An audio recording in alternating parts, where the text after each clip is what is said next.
नमस्कार, good evening, शुभ संध्या। ओम श्री ब्रह्मानंदाय नमः। ओम श्री केशवानंदाय नमः। स्वागत है आप सभी लोगों का फेसबुक लाइव। और आज की हमारी चर्चा में हमारा विषय रहेगा गांधी जी के आगे के जो उनके आंदोलन है। कल हम लोगों ने चर्चा की थी गांधी जी के शुरुआती दौर के जो 3-4 कार्यक्रम रहे थे। चंपारण का आंदोलन रहा हो, चाहे हमारा अहमदाबाद का आंदोलन रहा हो, उनका मिल मालिकों का, या फिर खेड़ा का किसान आंदोलन, उसकी हमने चर्चा की थी। और रॉलेट सत्याग्रह के खिलाफ जो गांधी जी ने पहला देशव्यापी सत्याग्रह किया था, इसकी हमने चर्चा की थी। आज हम उससे आगे बढ़ेंगे। सो वेलकम, स्वागत है आप सभी लोगों का। और आज की चर्चा में जो लोग हमारे बीच जुड़ रहे हैं, डॉक्टर सौरभ राजपूत हैं, विशाल सिंह राजपूत, पूरन सिंह पटेल जी, उत्तम राहुल राजपूत, विपिन कुमार राजपूत, लोधी दिग्विजय सिंह जमसारा, सौरभ राजपूत, योगेश कुमार जी, लोधी पीके प्रेमी, दीप सिंह लोधी, लोधी लाला भैया, भूपेंद्र सिंह राजपूत, हरनारायण सिंह जी हैं पोरबंदर से, धीरेन्द्र राजपूत हैं बुंदेलखंडी, सत्यवीर सिंह जी हैं, योगेश कुमार जी हैं, सुनील राजपूत हैं, राजीव वर्मा हैं, लोधी हरिओम राजपूत हैं, प्रदीप जी हैं, लोधी लाला भैया सिंह हैं, अनिश कुमार, योगेश कुमार, विपिन कुमार, उमेश भाई बम्भारे जी, जय हो। पूरन सिंह पटेल साहब स्वागत है। गौरव शिक्षार्थी, चंद्रभान राजपूत जी, नीलम राजपूत, गजेंद्र सिंह LSS, हरिमोहन राजपूत साहब, संजय प्रताप सिंह, मीनाक्षी राजपूत, सुनील राजपूत, लोधी पीके प्रेमी, विशाल सिंह राजपूत, वेलकम, स्वागत है सभी लोगों का। हृदय भारती हमारे बीच आगरा से, आपका भी स्वागत है। Satveer Singh ji, Aditya Janghel, good evening from Rajnandgaon Chhattisgarh. Ramchandra Verma ji, Jitendra Verma ji, Mukut Singh ji, Sonbati Janghel, Mukti Janghel, studying in class 10th from Rajnandgaon Chhattisgarh, welcome. Ramkishan Rajput ji, Girish Bharat ji, Aditya Janghel, Bharti Rajput, advocate Satya Lodhi, Pushpendra Rajput Mainpuri, Dinesh Kumar Lodhi ji, Satyapal Singh ji, Deep Singh Lodhi ji, Lodhi Hariom Rajput ji. चलिए, स्वागत है सभी लोगों का। और आज हम लोग बात करेंगे खिलाफत सत्याग्रह और असहयोग आंदोलन। असहयोग आंदोलन महात्मा गांधी का पहला राष्ट्रव्यापी सबसे बड़ा आंदोलन था, उसकी हम चर्चा करेंगे। और कल एक और चीज की हमने चर्चा की थी कि जलियांवाला बाग के कांड में जो लोग पूछ रहे थे कि कौन सा डायर था, कि जनरल डायर कौन सा था, तो दोनों जनरल डायर थे। एक का नाम जनरल ओ डायर था, एक का नाम जनरल आर डायर था। जनरल ओ डायर जो था वो बेसिकली पंजाब का लेफ्टिनेंट गवर्नर था, और जो जनरल आर डायर था वो मिलिट्री ऑफिसर था वहां का, अमृतसर के एरिया का। तो उसने आदेश दिया था।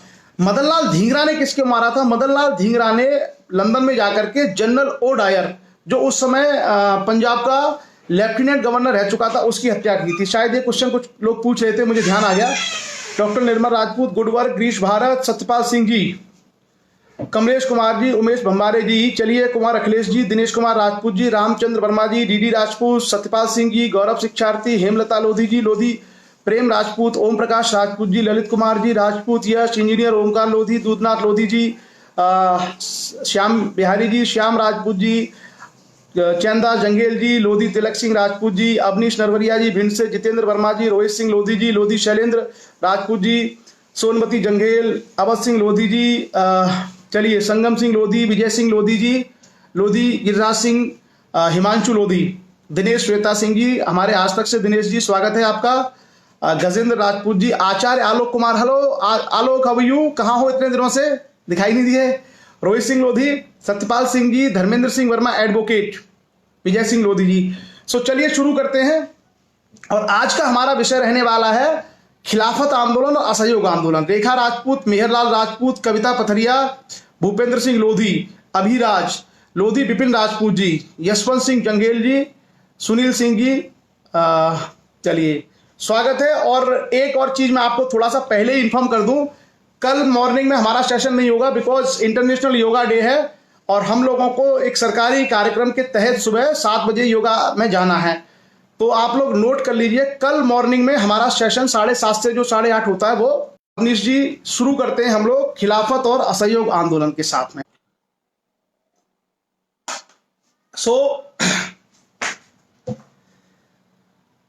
क्या हुआ था कि जो प्रथम विश्व युद्ध था, प्रथम विश्व युद्ध जब खत्म होने को आ रहा था, तो उस समय क्या था, अच्छा कुछ और लोग जुड़े हैं हमारे बीच में, हैं LR अनुज पथरिया जी, नरेंद्र सिंह जी, योगेंद्र लोधी जी, अवध सिंह जी, डॉक्टर लोधी दिनेश राजपूत, राम ज्ञान सिंह जी, ओम श्री ब्रह्मानंदाय नमः, ओम श्री केशवानंदाय नमः, जितेंद्र राजपूत जी। चलिए, लोधी हरिओम राजपूत, लोधी विपिन राजपूत, पद्मेश लोधी जी, सुनील सिंह जी हैं साजा छत्तीसगढ़ से, गौरव शिक्षार्थी हैं हमारे बीच में, विशाल सिंह राजपूत, सुरजीत सिंह लोधी जी। चलिए, हाँ बिल्कुल, और बाकी लोग जुड़ रहे हैं जैसे सुनील राज सिंह हैं, ओमकार सिंह हैं हमारे बीच में, मेहरलाल राजपूत हैं, डॉक्टर मेहरलाल जी हैं, राम ज्ञान जी हैं, देवीराम राजपूत जी हैं, काफी 150 के आसपास लोग हैं। तो हम शुरू कर देते हैं, बाकी लोग जुड़ते रहेंगे धीरे धीरे। तो अच्छा, योगेंद्र लोधी जी हैं हमारे बुलंदशहर से, आपका भी स्वागत है। शिव कुमार हमदर्द वेलकम, लोकपाल सिंह जी, चंद्र प्रताप सिंह जी, आपका स्वागत है। क्लियर। सो हम लोग बात करते हैं महात्मा गांधी के समय दो बड़े आंदोलन भारत में और हुए। इन आंदोलनों के बाद जो कल हमने चर्चा की थी रॉलेट सत्याग्रह तक, लेकिन 1914 से 1918 तक विश्व युद्ध चल रहा था और विश्व युद्ध में दो तरफ की शक्तियां थी। एक तरफ जो थे ब्रिटेन, फ्रांस, ये सारे देश थे, और एक तरफ आपका जर्मनी, तुर्की, ऑस्ट्रिया, ये सारे देश थे। हुआ क्या था कि इंग्लैंड ने ये कहा था कि वर्ल्ड वार के बाद हम जो है तुर्की के साथ में अच्छा व्यवहार रखेंगे, और तुर्की का जो खलीफा था, तुर्की का जो खलीफा था उसको मुस्लिम जगत का आध्यात्मिक नेता माना जाता था कि ये रिलीजियस लीडर है पूरे वर्ल्ड का, मुसलमानों का। तो हुआ क्या कि जैसे ही प्रथम विश्व युद्ध में अंग्रेजों के पक्ष का पलड़ा भारी पड़ा, उन्होंने तुर्की को एक तो विभाजित किया और जो खलीफा था उसको समाप्त कर दिया, खलीफा के पद को। तो उसको लेकर के पूरी दुनिया भर के मुसलमान नाराज हो गए, कि ये गलत है, ये सब नहीं होना चाहिए। क्यों? क्योंकि इससे हमारा सम्मान है, हमारा जो पहचान है, वो पहचान इसकी धूमिल हुई है। इसके कारण से भारतीय मुसलमानों में गुस्सा था। पहले की अगर पृष्ठभूमि की हम बात करें तो आपको पता होगा कि 1916 में लखनऊ में मुस्लिम लीग और कांग्रेस का एक समझौता हो चुका था। इस समझौते से क्या था कि एक ऐसा सौहार्द का वातावरण दोनों के बीच में बनने लग गया था, किसमें? मुस्लिम लीग और कांग्रेस के बीच में। और मुसलमान और हिंदू ये भी एक दूसरे के नजदीक आ रहे थे। नया जो मुस्लिम पढ़ा लिखा युवक था, जो संविधान की बात करता था, लोकतंत्र की बात करता था, उसके अंदर भी कहीं ना कहीं राष्ट्रीय चेतना का प्रसार हो रहा था। जो तुर्की की घटना थी, तुर्की की घटना ने एक तरीके से मुस्लिम को धार्मिक रूप से झकझोर के रख दिया। और ये केवल भारत में नहीं, ये पूरी दुनिया के मुसलमानों में एक संदेश गया कि अंग्रेज जानबूझ करके हमारे जो धार्मिक मामले हैं, इस धार्मिक मामलों को कमजोर करने का प्रयास कर रहे हैं और हमें नीचा दिखाने का प्रयास कर रहे हैं। इसके कारण से भारत में भी मुस्लिम जो समुदाय था उसकी भावनाएं जुड़ना शुरू हुई कि ब्रिटिश जो है हमारे तुर्की का जो हमारा खलीफा है उसके खिलाफ है, इसका मतलब हमारे खिलाफ है। तो सब लोगों ने यह प्रयास किया, क्यों ना जो है इनके खिलाफ सब लोगों को मिलकर आंदोलन किया जाए।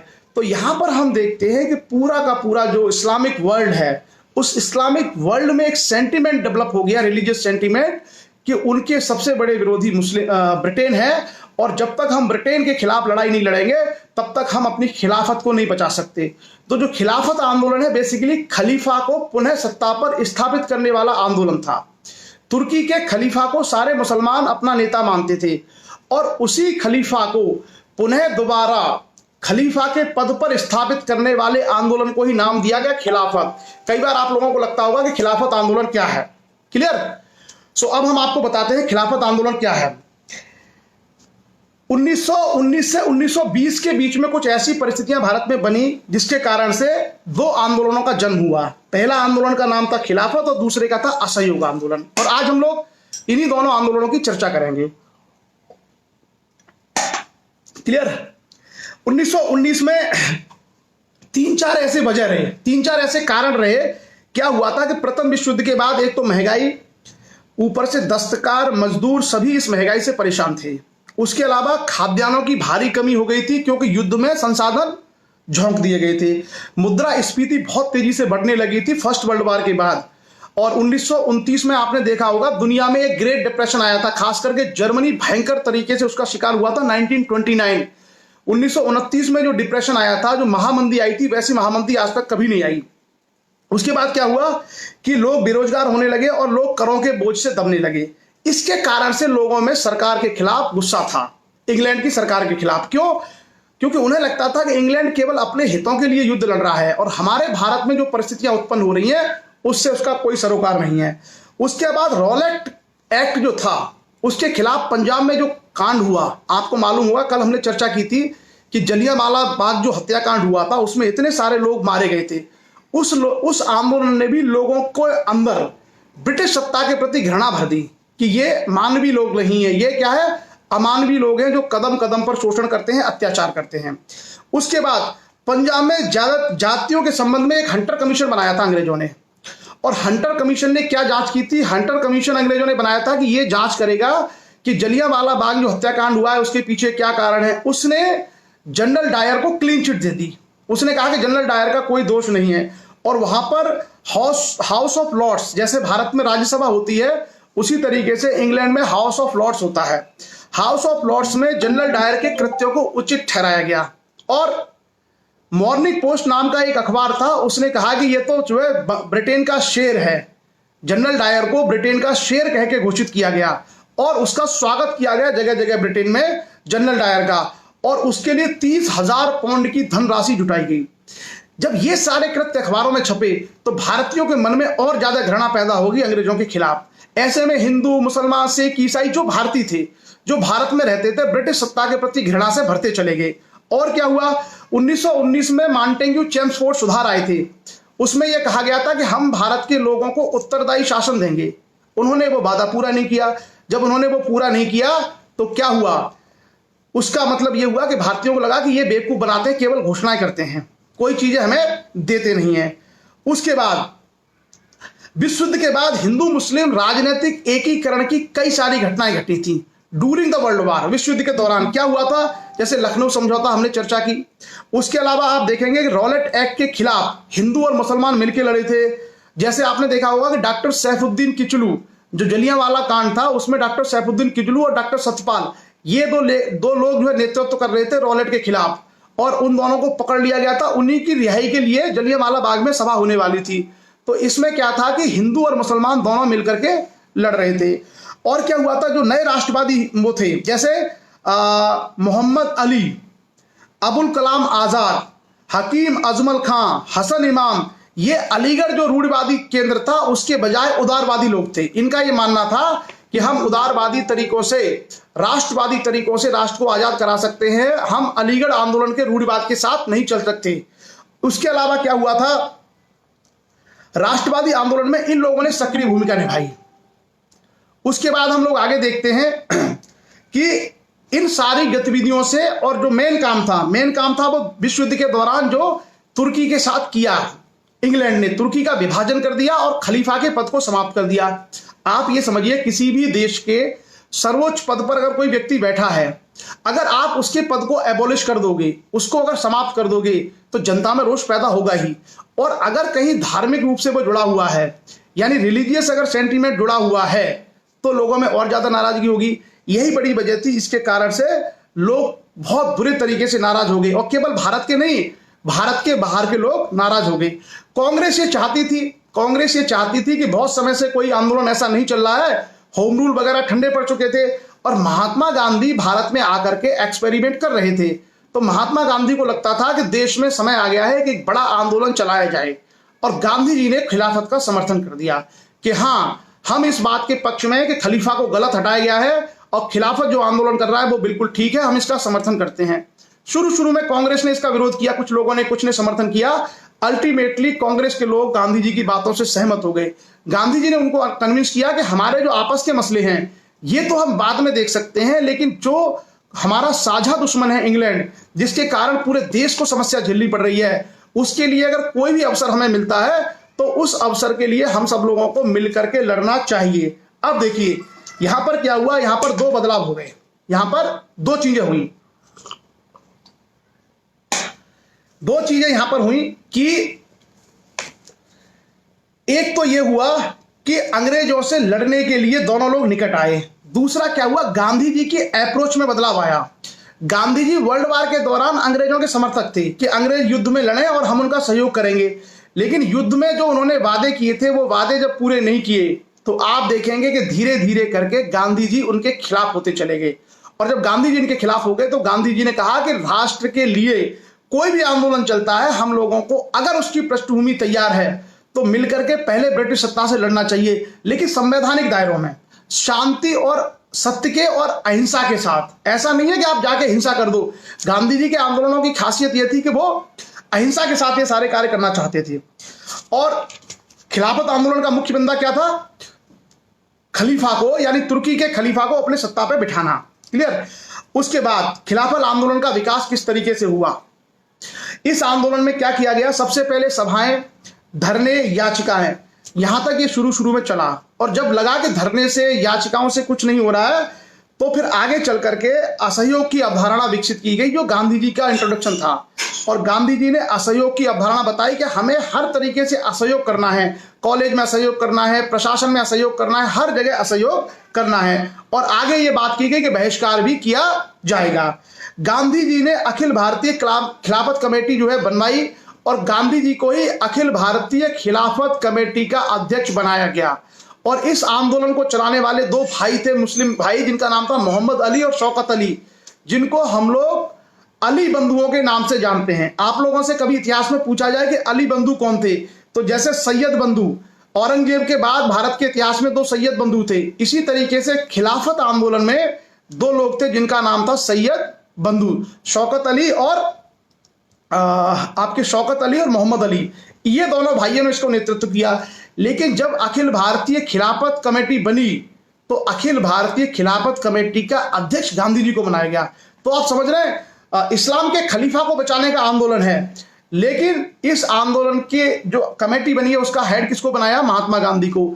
तो एक तरीके से भारतीयों ने यह संदेश देने का प्रयास किया कि हम सब लोग मिलकर के, हिंदू मुस्लिम सभी लोग मिलकर के अगर नहीं लड़ेंगे तो हम लोग कभी भी ब्रिटिश सत्ता को नहीं हरा सकते, उनको यहां से नहीं हटा सकते और अपनी मांगे नहीं मनवा सकते।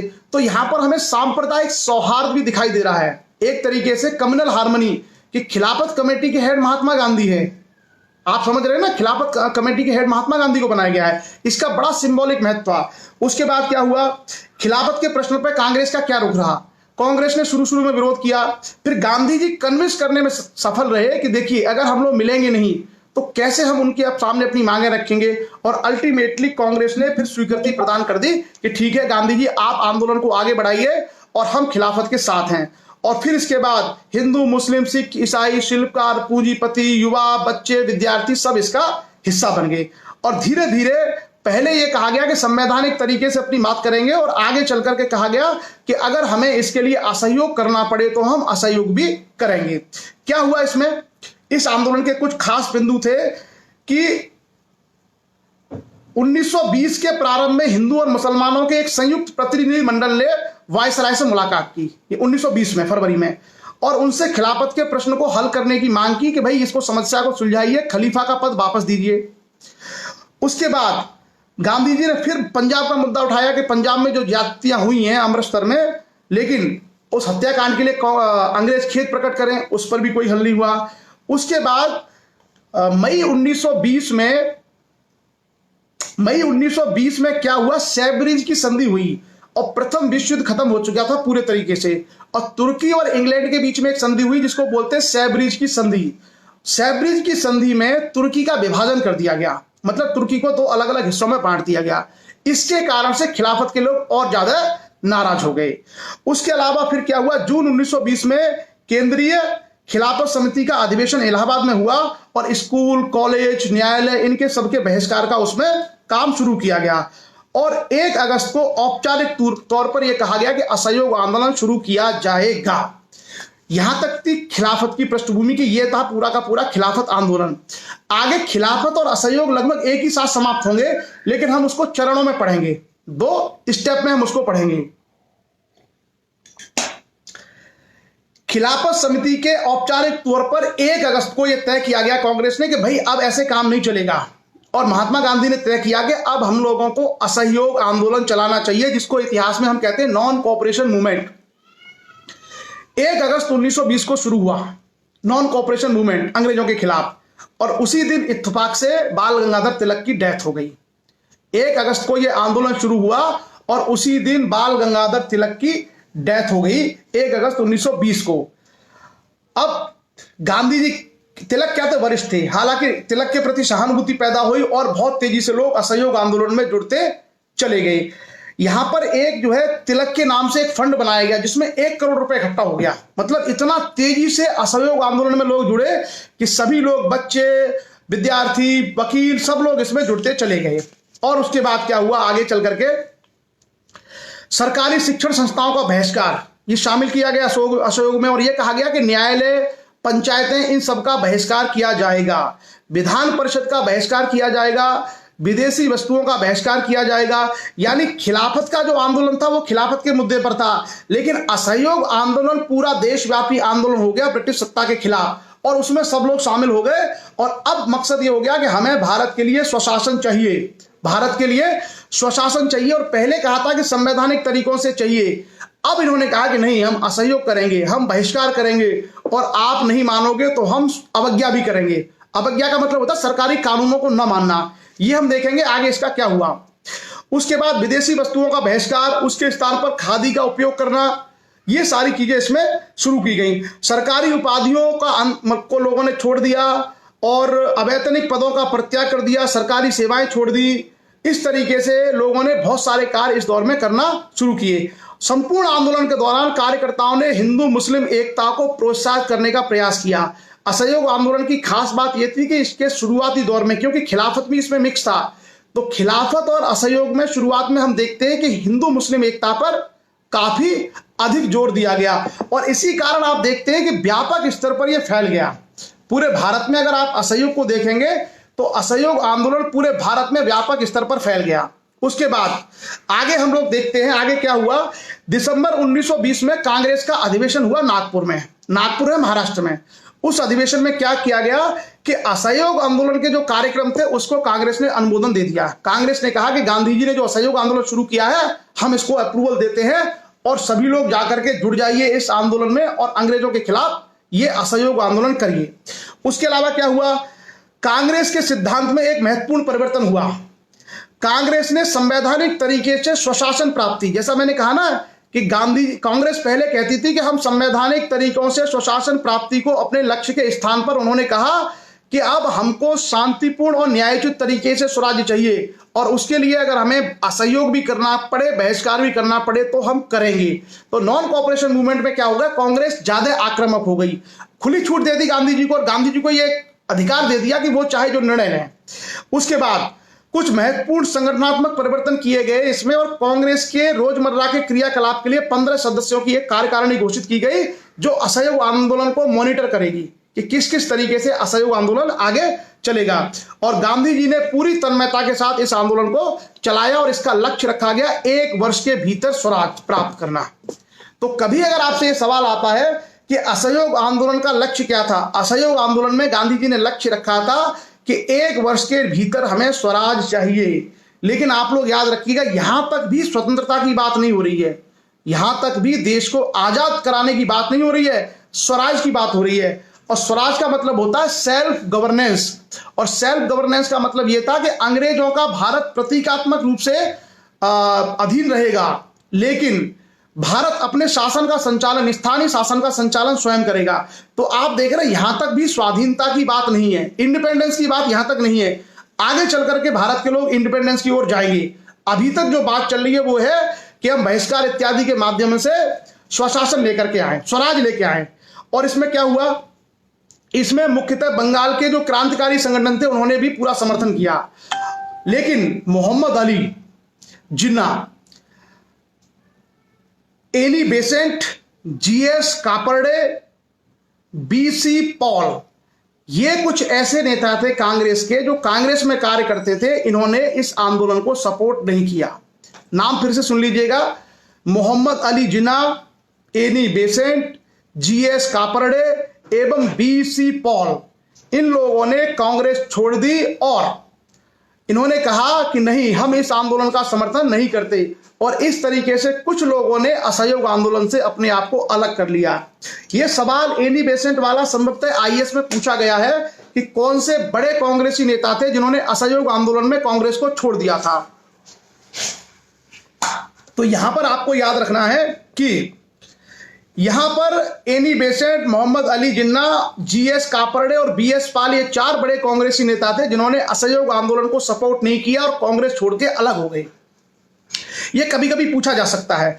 उसके अलावा क्या हुआ? उसके अलावा सुरेंद्र नाथ बनर्जी जो कांग्रेस के समय से, कांग्रेस की स्थापना से कांग्रेस के साथ काम कर रहे थे, उन्होंने अलग से एक संगठन बना लिया जिसका नाम था Indian National Liberal Federation. Indian National Liberal Federation, Surendra Nath Banerjee, जिन्होंने इंडियन एसोसिएशन ऑफ कलकत्ता की स्थापना की थी 1876 में, आपको याद होगा। जब इस समय तक वो बुढ़े हो चुके थे तो कांग्रेस से अलग हट करके उन्होंने इंडियन नेशनल लिबरल फेडरेशन बना तो लिया, लेकिन इक्का दुक्का लोग उनके साथ थे, लोग उनके साथ आए नहीं, तो उनको कोई ज्यादा समर्थन प्राप्त नहीं हुआ। क्लियर? उनको ज्यादा समर्थन प्राप्त नहीं हुआ। इस कारण से जो आंदोलन है ये क्या हुआ? ये आंदोलन बहुत सफल नहीं हो पाया। क्लियर? उसके बाद आगे हम देखते हैं, आगे इसमें क्या हुआ कि भारतीय राष्ट्रीय राजनीति में सुरेंद्रनाथ बनर्जी का बहुत बड़ा कोई योगदान इसके बाद नहीं रह गया। हालांकि कांग्रेस के बनने के समय बहुत महत्वपूर्ण नेता थे वो। और क्या हुआ? उसके बाद कांग्रेस कमेटी ने 1921 और 1922 में पूरे देश में इसको फैला दिया। 1921 से लेकर के 1922 तक ये अप्रत्याशित रूप से लोकप्रिय हो गया ये आंदोलन, और पूरे देश में फैल गया, और लोगों के अंदर ये लहर दौड़ गई कि अब भारत हो सकता है आजाद हो जाए। यानी 1857 का जो स्वाधीनता संग्राम था उसके बाद दूसरी बार ऐसा हुआ था असहयोग आंदोलन में, जब लोगों को लगने लगा कि महात्मा गांधी जी के नेतृत्व में पूरा देश एक हो चुका है और देश आजाद हो जाएगा। हालांकि इसका लक्ष्य था कि 1 वर्ष के अंदर हमको स्वराज चाहिए, लेकिन स्वराज से भी आगे बढ़ गया और लोगों के अंदर इतनी ज्यादा ऊर्जा, हर जगह बहिष्कार, हर जगह असहयोग, हर जगह आंदोलन, उससे यह लगने लगा कि देश बहुत जल्दी आजाद हो जाएगा। और पूरे तरीके से ये, इसलिए कभी अगर आपसे ये सवाल पूछा जाता है कि देश में पहला अखिल भारतीय आंदोलन क्या था, तो उसका आंदोलन हमेशा रहेगा व्यापक अखिल भारतीय आंदोलन, असहयोग आंदोलन था। हालांकि पहला जो राष्ट्रीय स्तर का आंदोलन रॉलेट एक्ट के खिलाफ था, रॉलेट सत्याग्रह, लेकिन कभी अगर आपसे यह पूछा जाता है कि पहला व्यापक आंदोलन, तो हमारा जवाब होगा इसमें हमेशा असहयोग आंदोलन। और खिलाफत असहयोग के साथ एक तरीके से मर्ज हो गया था। क्लियर? उसके बाद क्या हुआ? असहयोग आंदोलन का प्रसार हुआ, और किस किसने प्रसार किया? अली बंधु, जो शौकत अली और मोहम्मद अली थे, जो खिलाफत के बड़े नेता थे, उनके साथ पूरे देश का गांधी जी ने दौरा किया, लोगों को आंदोलन में जोड़ा, बहुत सारी सभाएं की, लगभग 90,000 छात्रों ने सरकारी स्कूल और कॉलेज छोड़ दिए, 90,000 स्टूडेंट्स ने कॉलेज और स्कूल छोड़ दिए। उसके अलावा सरकारी स्कूल और कॉलेज की स्थापना की गई इस आंदोलन के दौरान, और बहुत सारे लोग, भारत के जो लोगों ने सरकारी स्कूल खोले थे, मतलब राष्ट्रीय स्कूल, उसमें शामिल हो गए। देश में लगभग 800 स्कूल और कॉलेज खोले गए। उसके अलावा तमाम शिक्षण संस्थाएं जो अंग्रेज चलाते थे उनका बहिष्कार किया गया। और उसके साथ साथ कलकत्ता में विद्यार्थियों ने राज्यव्यापी हड़ताल का आयोजन किया, पूरे बंगाल की हड़ताल का। उनकी मांग थी कि स्कूल प्रबंधक सरकार अपना नाता तोड़ ले। पूरे देश में आचार्य नरेंद्र देव, जो आगे चल करके बड़े समाजवादी नेता हुए, सी आर दास, लाला लाजपत राय, जाकिर हुसैन, सुभाष चंद्र बोस के नेतृत्व में विभिन्न राष्ट्रीय शिक्षण संस्थाओं की स्थापना की गई। यानी आचार्य नरेंद्र देव, आप लोगों को मालूम होगा पूर्वांचल में आचार्य नरेंद्र देव कृषि विश्वविद्यालय है, आई थिंक फैजाबाद में है, फैजाबाद लखनऊ के पास में। और अगर कहीं मतलब आप लोग करेक्ट कर लीजिएगा, जहां तक मुझे याद आ रहा है आचार्य नरेंद्र देव कृषि विश्वविद्यालय फैजाबाद। इस तरीके से इन लोगों की लीडरशिप में सुभाष चंद्र बोस को नेशनल कॉलेज कलकत्ता का प्रिंसिपल बनाया गया। आपको जानकारी होगी कि सुभाष चंद्र बोस जो थे वो एक तरीके से क्या थे, सुभाष चंद्र बोस आईसीएस थे, मतलब आज की डेट में अगर आप आईएएस समझ लें, 4th रैंकर थे, बहुत पढ़े लिखे आदमी थे। तो असहयोग आंदोलन के दौरान उनको नेशनल कॉलेज ऑफ कलकत्ता का प्रिंसिपल बनाया गया, सुभाष चंद्र बोस को। और उसके अलावा जामिया मिलिया इस्लामिया जो दिल्ली में है, काशी विद्यापीठ, गुजरात विद्यापीठ जैसे महत्वपूर्ण संस्थाओं ने बहुत सारा योगदान दिया असहयोग आंदोलन के लिए। उसके अलावा पंजाब, बंबई, उत्तर प्रदेश, उड़ीसा, बिहार, असम में इसको लेकर के अलग अलग कार्यक्रम चलाए गए और तमाम जगह ब्रिटिश सत्ता का प्रतिरोध किया गया। ये चीजें क्योंकि पंजाब में आपको पता है कि पंजाब में तो ऐसा माहौल हो रखा था जलियांवाला बाग के बादशाह के वहां के लोग तो पूरी तरीके से राष्ट्र जो वाद है उससे सराबोर हो रखे थे। उसके बाद देश के कई सारे प्रख्यात वकील थे उस समय जिन्होंने अपनी वकालत छोड़ दी। ये क्वेश्चन इसलिए जरूरी है कि कई बार यूपीएससी जैसे परीक्षा में आते हैं, जैसे मोतीलाल नेहरू, जवाहरलाल नेहरू, सीआर दास का पूरा नाम था चित्तरंजन दास। उसके अलावा सी राजगोपालाचारी, जिनको मतलब एक तरीके से दूसरा गांधी हम लोग कहते हैं भारत में, सी राजगोपालाचारी, सैफुद्दीन किचलू, वल्लभ भाई पटेल, आसफ अली, टी प्रकाशम और राजेंद्र प्रसाद, ये सारे बड़े नेता थे। जो सी राजगोपालाचारी थे वो क्या थे, वो भारत के पहले भारतीय गवर्नर जनरल बने थे भारत के, और राजेंद्र प्रसाद पहले भारत के राष्ट्रपति बने थे। तो ये जो सारे वकील थे जिनके मैंने आपको नाम बताए हैं, मोतीलाल नेहरू, जवाहरलाल नेहरू, चित्तरंजन दास, सी राजगोपालाचारी, सैफुद्दीन किचलू, वल्लभ भाई पटेल, आसफ अली, टी प्रकाशम, राजेंद्र प्रसाद, ये भारत के उस समय के जाने माने लॉयर्स थे। उन लोगों ने असहयोग आंदोलन में वकालत छोड़ दी कि कहा कोई वकालत नहीं करेंगे, कहीं कोर्ट नहीं जाएंगे और पूरे देश में असहयोग आंदोलन की लड़ाई करेंगे। उसके बाद इसमें क्या हुआ, विदेशी कपड़ों की होली जलाई गई और महात्मा गांधी ने महात्मा गांधी ने आई थिंक पहले विश्व युद्ध में अंग्रेजों का समर्थन सहयोग करने के लिए अंग्रेजों ने उनको उपाधि दी थी कैसर ए हिंद। महात्मा गांधी ने असहयोग आंदोलन के दौरान कैसर ए हिंद की उपाधि वापस कर दी। तो कब जैसे आप देखेंगे, दो तीन चीजें हमेशा याद रखिएगा। ये पूछा जा सकता है कि किस आंदोलन के दौरान महात्मा गांधी ने अपनी कैसर ए हिंद की उपाधि वापस की थी, तो ये क्या था, असहयोग आंदोलन। ये असहयोग आंदोलन के दौरान उन्होंने अपनी उपाधि वापस की थी। और रॉलेट एक्ट में कितनी की थी, सर सुब्रमण्यम थे, उन्होंने सर की उपाधि वापस कर दी थी।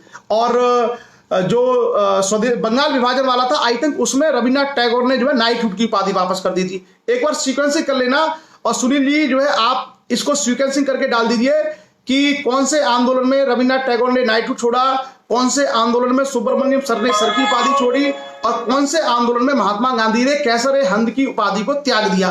ये कई बार जो है काम आ जाते हैं। उसके अलावा तिलक स्वराज फंड की स्थापना जैसा मैंने की, उसमें करोड़ों रुपए आए। खादी को और चरखे को, खादी चरखा यहीं से फेमस हुआ, खादी को और चरखे को काफी वरीयता दी गई। उसके बाद 1921 में कराची में खिलाफत आंदोलन में अलू बंधुओं ने घोषणा की कि कोई भी मुसलमान सेना में नहीं जाएगा और इस कारण से बहुत सारे लोगों ने सेना से रिजाइन कर दिया। और एक तरीके से महात्मा गांधी ने भी सहयोग किया कि भाई छोड़ दीजिए, जितना असहयोग हो सकता है। अली बंधुओं को अरेस्ट कर लिया गया, उनके खिलाफ मुकदमा दर्ज कर दिया गया। और इसके पश्चात जो स्थानीय कांग्रेस समितियां थी, जैसे मिदनापुर बंगाल, गुंटूर आंध्र प्रदेश और चिराला पिराला और पेडाली पांडु तालुका, यहां पर बड़े भीषण स्तर पर यह असहयोग आंदोलन हुआ। और चिराला पिराला में तो शायद कई लोग मारे भी गए थे। कुछ जगह इसमें हिंसा की घटनाएं हुई। आसाम के अंदर चाय के बागान के मजदूरों ने और स्टीमर पे जो काम करने वाले लोग थे उन लोगों ने और रेलवे में काम करने वाले कर्मचारियों ने हड़ताल कर दी। साथ ही साथ आप आगे देखेंगे कि 17 नवंबर 1921 वो प्रिंस ऑफ वेल्स की भारत यात्रा के दौरान जगह जगह प्रदर्शन और हड़ताल हुए। 1921 में इंग्लैंड के प्रिंस भारत आए और उसका जगह जगह विरोध होना शुरू हो गया। अब सवाल उठता है कि इतना व्यापक आंदोलन हो गया और अंग्रेजों को लगा जाना पड़ेगा, भारतीयों को भी लगा के अब हम आजाद हो जाएंगे। सरकार ने क्या प्रतिक्रिया अपनाई? सरकार ने गांधी जी और लॉर्ड रीडिंग, जो तत्कालीन वायसराय था लॉर्ड रीडिंग, इसके बीच में एक मीटिंग हुई, लेकिन कोई भी जो है बात इस पर बनी नहीं, क्योंकि गांधी जी ने कहा, अंग्रेजों ने कहा कि आप अली बंधुओं का साथ छोड़ दीजिए। गांधी जी जानते हैं कि अली बंधुओं का साथ छोड़ते ही हमारे ऊपर आरोप लग जाएगा कि हमने खिलाफत को या मुसलमानों को छोड़ दिया। गांधी जी और रीडिंग की बात बेनतीजा रही और आंदोलन आगे चलता रहा। अंतिम चरण में आकर के 1921 में कांग्रेस का एक अधिवेशन होता है अहमदाबाद में।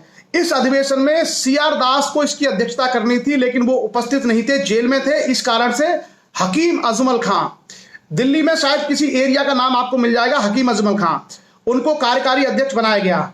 और फिर उसके बाद सभी लोगों ने गांधी जी के लीडरशिप में एक पत्र लिखवाया और पत्र में कहा कि भाई राजनीतिक बंदियों को रिहा करो और सभी नागरिकों को स्वतंत्रता बहाल करो और प्रेस के नियंत्रण, जो अंग्रेजों ने प्रेस पे जो पाबंदी लगा दी थी, उसको छूट दो।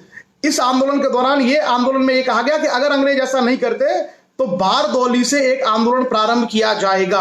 बारदौली वही है गुजरात वाला, वहां से एक आंदोलन प्रारंभ होगा फरवरी में। नहीं अप्रैल में, और इसी बीच में भारत में एक घटना घट गई, एक बड़ी घटना घट गई जिसके कारण से असहयोग आंदोलन को वापस लेना पड़ा। यह सब कुछ चल रहा था, अंग्रेजों को अल्टीमेटम दिए जा रहे थे, कहा जा रहा था कि अंग्रेज सुधार करेंगे और सभी लोग लड़ने के लिए तैयार थे, असहयोग करने के लिए, बहिष्कार करने के लिए। उसी समय 5 फरवरी 1922 को गोरखपुर यूपी में घटना घट गई और उस घटना से पूरा का पूरा आंदोलन वापस लेना पड़ा। क्या घटना थी? इसको हम लोग इतिहास में चौरी चौरा घटना के नाम से जानते हैं, चौरी चौरा कांड। चौरी चौरा कांड क्या था? यह उत्तर प्रदेश में गोरखपुर जिले में एक छोटा सा रेलवे स्टेशन था और गांव था। यहां पर क्या था कि सबने अवज्ञा आंदोलन के लिए यहां पर कुछ लोग क्रांतिकारी थे और उन लोगों ने क्या किया कि कुछ पुलिस वालों को थाने में बंद करके आग लगा दी, जिसमें यह कहा जाता है कि 22 पुलिसकर्मी मारे गए। मतलब एक तरीके से वहां पर आंदोलन हो गया। 22 पुलिसकर्मी जब मारे गए तो हिंसा भड़क गई और हिंसा में फिर बहुत सारे लोगों को पकड़ना, मारना, यह सब शुरू हो गया। इसके कारण से इस घटना के बाद महात्मा गांधी ने आंदोलन को वापस ले लिया, चौरी चौरा कांड के बाद। अब चौरी चौरा कांड के बाद वापस क्यों लिया? क्योंकि गांधी जी को यह लगता था कि अगर यहां 22 अंग्रेज पुलिस वाले मारे गए हैं तो आप ये सोचिए, कांग्रेस ये कहेगी कि गांधी जी जो आंदोलन असहयोग की बात कर रहे थे कि हमारा आंदोलन सत्य और अहिंसा पर आधारित है, अगर उस आंदोलन में हिंसा हो रही है तो आपको पता है सरकार हिंसा के नाम का सहारा लेकर के किसी का भी दमन कर सकती है। गांधी जी को एहसास हो गया था कि अगर इसको चलाया तो और बहुत ज्यादा हिंसक हो सकता है, जिसमें बहुत सारे लोग मारे जा सकते हैं। और गांधी जी को यह भी समझ में आ गया था कि अभी लोगों ने असहयोग करना, सत्याग्रह करना, अहिंसा के मार्ग पर चलना सीखा नहीं है, केवल सुना है। क्योंकि अगर लोग सीख गए होते तो लोग हिंसा नहीं करते, सत्याग्रह करते। और इस कारण से गांधी जी को व्यापक परिप्रेक्ष्य में बहुत दूर तक की सोच करके लोग ना मारे जाएं, इस कारण से आंदोलन को स्थगित करना पड़ा। अनेक राष्ट्रवादी नेता जैसे CR दास जो उस समय जेल में थे, मौलाना मोतीलाल नेहरू, सुभाष चंद्र बोस, जवाहरलाल नेहरू ने गांधी जी के इस आंदोलन वापस निर्णय लेने पर अपनी असहमति जाहिर की। उन्होंने कहा यह गलत समय है। जब पूरा देश, खास करके सुभाष चंद्र बोस ने गांधी जी की कड़ी आलोचना की। उन्होंने कहा जब पूरे देश में राष्ट्रवाद उभार पर है, सभी लोग चाहते हैं कि अंग्रेजों से मुक्ति मिले, ऐसे में अगर आप आंदोलन वापस लेंगे तो ये तो बहुत दुर्भाग्यपूर्ण है। सुभाष चंद्र बोस ने इसकी बहुत कड़े शब्दों में इसकी आलोचना की। बहरहाल गांधी जी क्योंकि उस समय सर्वे सर्वा नेता थे, किसी की बहुत ज्यादा ये नहीं था कि गांधी जी के खिलाफ खुल करके कांग्रेस बोल सके। अल्टीमेटली गांधी जी ने समझाया कि भाई अगर ऐसा नहीं करेंगे तो बहुत सारे लोग मारे जाएंगे, क्योंकि अंग्रेज हिंसा का सहारा लेकर के दमन करेगी, बुरे तरीके से अंग्रेज हमारा दमन करेंगे, न जाने कितने लोग मारे जाएंगे। इससे बेहतर है कि अभी इसको स्थगित कर दिया जाए। अभी ब्रिटिश सत्ता पर हम बड़ा दबाव डाल पाते और तब हो सकता है हम लोगों को ज्यादा रियायतें मिल जाती। बहरहाल गांधी जी ने आंदोलन वापस लिया और उसके बाद कुछ समय के बाद खिलाफत भी इसके साथ साथ समाप्त हो गया। खिलाफत क्यों समाप्त हुआ? खिलाफत इसलिए समाप्त हुआ कि 1922 में तुर्की की जनता ने विद्रोह कर दिया। 1922 में तुर्की की जनता ने विद्रोह कर दिया और उन्होंने तुर्की के खलीफा वलीफा सबको उठा के फेंक दिया। एक आदमी था वहां पर, उसका नाम था कमाल मुस्तफा, पाशा कमाल मुस्तफा। उसने अपने आप को जो है डेमोक्रेटिक राष्ट्रपति घोषित कर दिया। बोला तुर्की जो है इस्लामिक शरीयत को नहीं मानेगा, हम मॉडर्न कंट्री है, हम डेमोक्रेसी को मानेंगे, महिलाओं को अधिकार देंगे, कोई खलीफा वलीफा नहीं होगा। तो जब तुर्की के अंदर जनता ने विद्रोह करके खलीफा को खत्म कर दिया तो जिस खलीफा के पद के लिए लड़ रहे थे भारत में लोग, आंदोलन कर रहे थे, उसकी प्रासंगिकता खत्म हो गई। इस वजह से खिलाफत आंदोलन भी अपने आप भारत में समाप्त हो गया। और उसके बाद तुर्की में आगे चल करके 1924 में खलीफा के पद को पूरी तरीके से समाप्त कर दिया। अब आता है खिलाफत और असहयोग आंदोलन का अगर थोड़ा सा हम लोग विश्लेषण करें, मूल्यांकन करें, तो इसमें हम देखते हैं कि बहुत सारी चीजें अच्छी हुई। पहली बार व्यापक स्तर पर भारतीयों ने लड़ना सीखा, लेकिन इसमें कहीं कहीं सांप्रदायिक घटनाएं भी शुरू हो चुकी थी और अंग्रेज इसमें माहिर थे। यानी कहीं कहीं अंग्रेजों ने सांप्रदायिकता के लिए लोगों को उकसाया। उसके अलावा इस आंदोलन ने बहुत हद तक लोगों को एकता के सूत्र में बांधने का प्रयास किया। जैसे देखिए अली बंधु थे, महात्मा गांधी थे, हकीम अजमल खां थे, नेहरू, मोतीलाल नेहरू, वल्लभ भाई पटेल, महात्मा गांधी, राजेंद्र प्रसाद, CR दास, ये सारे लोग मिलकर लड़ रहे थे। तो कहीं ना कहीं राष्ट्रवाद को इस आंदोलन ने मजबूती प्रदान की। हालांकि ये बाद में चल के इसमें थोड़ी दरार पड़ना शुरू हुई जब द्विराष्ट्रवाद का सिद्धांत आया, लेकिन यहां पर हम देखते हैं उसके अलावा क्या हुआ कि राष्ट्र की जनता को एकता के सूत्र में पिरोया। जैसे मैंने कहा जुलाहे हैं, दस्तकार हैं, सब लोगों ने कहा, सारे लोगों ने काम से असहयोग करना शुरू कर दिया। सब लोगों ने कहा बहिष्कार करेंगे, कोई व्यक्ति बुद्धिजीवी है, वकील है, शिक्षक है, दस्तकार है, शिल्पी है, जुलाह है, सब लोगों ने, विद्यार्थियों ने स्कूल छोड़ दिए, वकीलों ने वकालत छोड़ दी। तो पहली बार लोगों ने राष्ट्र को अनुभव किया कि हमारा अपना कोई एक राष्ट्र है। उसके बाद भारतीय लोगों के अंदर से धारणा टूट गई कि अंग्रेज अपराधी हैं। उनको लगा कि अगर थोड़ी सी ताकत लगाई जाए तो अंग्रेजों को हराया जा सकता है। और अंग्रेज जो शोषण कर रहे थे भारत का, उस शोषण की जानकारी तो पहले ही लोगों को हो चुकी थी। आर्थिक शोषण जो है दादा भाई नौरोजी ने हमारे सामने रख दिया था। तो कुल मिलाकर के अपने जो तत्कालीन जो लक्ष्य हैं, असहयोग आंदोलन और खिलाफत आंदोलन अपने तत्कालीन लक्ष्यों को तो पूरा नहीं कर पाया, लेकिन इसने लोगों के अंदर राष्ट्रवाद की ऐसी वाइब्रेशन खड़ी कर दी कि आगे अगर अंग्रेजों से संघर्ष करना पड़े तो लोग तैयार हो गए। साथ ही साथ गांधी जी ने जो वैकल्पिक उपाय सुझाए कि हमें शांतिपूर्ण जो कार्य, जैसे चरखा चलाना हो, अछूतोद्धार करना हो, छुआछूत भेदभाव को खत्म करना हो, कुटीर उद्योग चलाने हो गांव में, ये सारी चीजें भी लोगों ने यहाँ पर सीखी। और इसका फायदा क्या मिला कि लोगों को रचनात्मक कार्य करने का, रचनात्मक कार्य सीखने का अवसर मिला। ये रचनात्मक कार्य लोगों की आजीविका को बढ़िया किया, और जो सेल्फ डिपेंडेंसी है उनकी, अपने ऊपर निर्भरता है, अपने ऊपर निर्भरता को इन्होंने बढ़ावा दिया। तो एक तरीके से हम कह सकते हैं कि भारतीय जनमानस को खिलाफत और असहयोग ने उद्वेलित कर दिया। इससे पहले रॉलेट एक्ट एक बड़ी चीज थी, लेकिन रॉलेट एक्ट में क्या था कि रॉलेट एक्ट में संख्या सीमित थी। यहां पर विशाल जनसंख्या शामिल हुई असहयोग में और खिलाफत में, और इमोशनल मुद्दे जुड़े हुए थे, इसमें सेंटिमेंटल इशू जुड़े हुए थे। इसके कारण से भी इसका प्रसार बहुत ज्यादा हुआ। तो अखिल भारतीय स्तर पर हर जगह आप देश के किसी भी हिस्से में देखेंगे आपको असहयोग आंदोलन मिलेगा। उसके अलावा गांधी जी ने एक चीज और सीख ली थी यहां से कि अगर हम लोगों को थोड़ा और प्रशिक्षण दें, थोड़ा सा लोगों के साथ में और समन्वय बना के चलें, तो भारत की जनता बड़े अच्छे तरीके से साम्राज्यवाद से लड़ सकती है। हालांकि नुकसान क्या हुआ? नुकसान ये हुआ कि जो सांप्रदायिकता है, उस सांप्रदायिकता को थोड़ा सा बढ़ावा मिला। तो ये हमारे आज के दो टॉपिक थे, खिलाफत आंदोलन और असहयोग आंदोलन।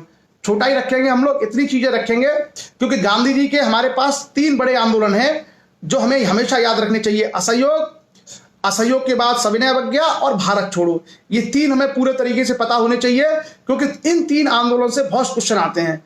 तो एक दिन जब भी हम चर्चा करेंगे केवल एक ही आंदोलन करेंगे, खिलाफत और असहयोग, क्योंकि आपस में मिला हुआ था तो दोनों की चर्चा हमने कर ली। सविनय अवज्ञा जिस दिन हम करेंगे, दांडी मार्च, वो केवल एक दिन में पूरा एक ही करेंगे, और भारत छोड़ो करेंगे तो एक दिन में भारत छोड़ो करेंगे। कल सुबह का मॉर्निंग का सेशन नहीं होगा, आप लोग याद रखिएगा। क्यों? क्योंकि कल मॉर्निंग सेशन में गवर्नमेंट की तरफ से सरकारी कार्यक्रम है योगा का, इंटरनेशनल योगा डे। सो आप सब लोग भी अपने अपने घरों पर, अपने अपनी छतों पर जहां भी संभव है थोड़ा सा कसरत, व्यायाम, योगा करिए मॉर्निंग में।